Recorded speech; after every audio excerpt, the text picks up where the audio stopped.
Hi, welcome to Storytime on the Back Porch. I'm Lisa Spencer, and these are my furry friends. This is Lila, and this is General Teddy. Well, today we have a fun little story. It's called Pancho Rabbit and the Coyote, A Migrant's Tale by Duncan Tonatiuh. Let's take a look at what happens on this adventure.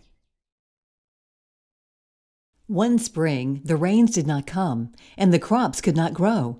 So Papa Rabbit, Senor Rooster, Senor Ram, and other animals from the rancho set out north to find work in the great carrot and lettuce fields. There they could earn money for their families. Many harvests went by, and it was finally time for Papa Rabbit to return home. His family was preparing a big fiesta. Everyone on the rancho was excited to see him, especially Pancho Rabbit, his eldest son. I heard Mama telling Senora Duck that Papa saved enough money in El Norte so that he won't have to leave us again, Pancho told his brother and sisters. They were helping Mama cook Papa his favorite meal, mole, rice, and beans, a heap of warm tortillas, and a jug full of fresh aguamiel. The musicians arrived and began to tune their instruments while Pancho and his sister hung papel picado to decorate the patio. The rabbit's friends from the rancho began to arrive. They listened to the musica. They ate some mole, and they waited and waited. But Papa Rabbit did not appear. "He must have had a late start," said Mama Rabbit. "Maybe the weather was bad and he had to find shelter," said Pancho's youngest sister. They waited some more, but still Papa Rabbit was not to be seen. When it was dark, the musicians and the guests said their goodbyes and headed home. "Your Papa will certainly arrive by morning," Senora Duck told Pancho and his family. After waiting and worrying long into the night, the rabbit family finally went to bed, except for Pancho. "I have to find my father," he thought. He packed Papa's favorite meal, mole, rice and beans, a heap of still warm tortillas, and a jug full of fresh aguamiel. He placed it in a mochila to carry on his back and headed out. Pancho followed the stars north. After walking a while, he met a coyote. "Good evening, little rabbit. Where are you going?" "Good evening, Senor Coyote. I'm going north to meet my Papa, who has been working in the carrot and lettuce fields," replied Pancho. "It'll take you days and days to get there on this trail," replied the coyote. "I can show you a shortcut. That is, if you give me that sweet and spicy mole you have. I smelled it a mile away."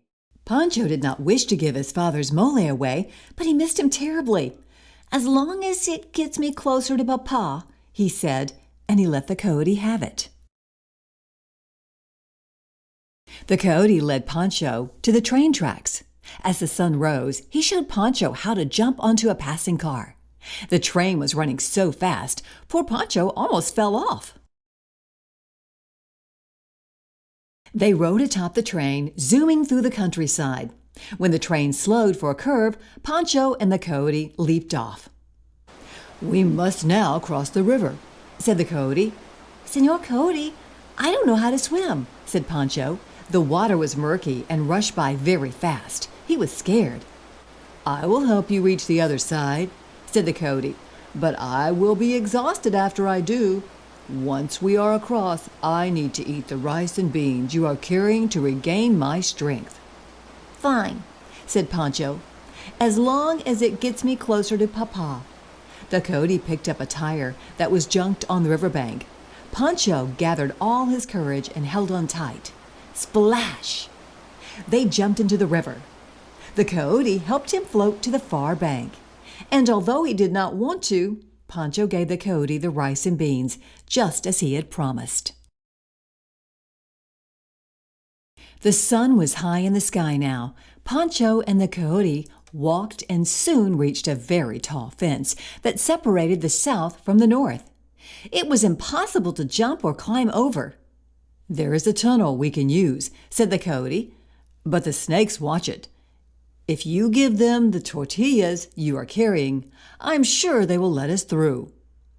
"As long as it gets me closer to Papa," Pancho said and sighed.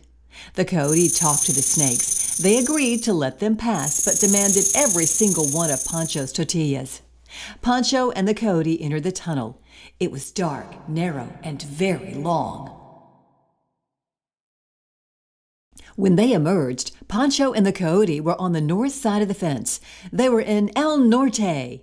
The afternoon sun beat down on them, and there was no shade. The Coyote pointed to a hut in the distance. "We can spend the night there," he said. "In the morning I will take you to the great carrot and lettuce fields, and there you will find your papa." Pancho and the Coyote walked under the desert sun. Poor Pancho's feet ached.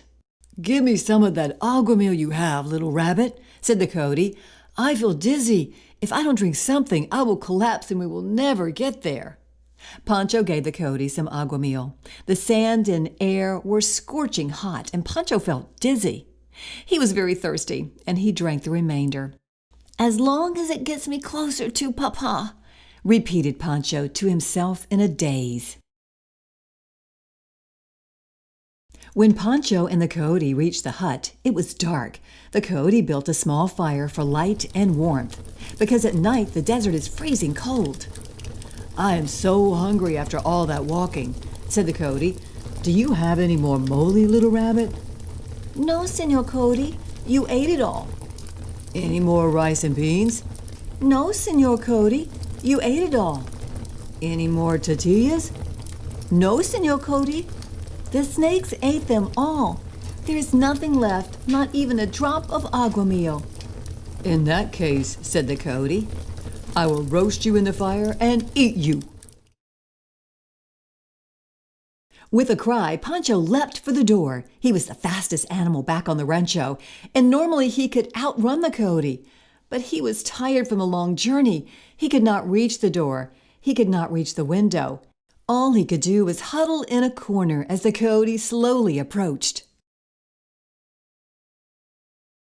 Suddenly, the door was thrown open. Who entered but Papa Rabbit with Señor Ram and Señor Rooster. They soon had the Coyote racing outdoors and far away with his tail between his legs. "Panchito, mijo," said Papa Rabbit, and he gave Pancho a hug. "I thought I would never see you again." "A gang of crows attacked us," said Señor Rooster. "They took the money and gifts we were bringing back to our families and left us stranded in the desert." "We heard your cries for help," said Señor Ram. "Your papa recognized your voice. We ran to you as fast as we could." "Papa," said Pancho, "I am so happy to find you, and I know the way home." So Pancho led Papa Rabbit, Señor Rooster, and Señor Ram home. When they arrived, there was a big fiesta. There was mole, rice and beans, warm tortillas, fresh agua meal, and musica for everyone on the rancho. Pancho told his brother and sisters about all the dangers he and Papa had faced. "Please don't leave us again," said the rabbit children. "We were so worried for you." "I don't want to leave you," said Papa Rabbit, "but the crows took all our money. If it doesn't rain enough again this year, and if there is no food or work here on the rancho, what else am I to do? I will have to leave again." "And I will come with you," said Pancho. "We will all go with you," said Pancho's brother and sisters. "Let's hope for rain," said Mama. Well, that was quite an adventure that Pancho had, and I'm so glad that he found his dad in the end. Right, silly boy? Well, the back of this book has some Spanish words that you can learn. Maybe brush up on your Spanish. Great story today. Thank you for joining us. Hope you'll join us again for Storytime on the Back Porch, and please subscribe.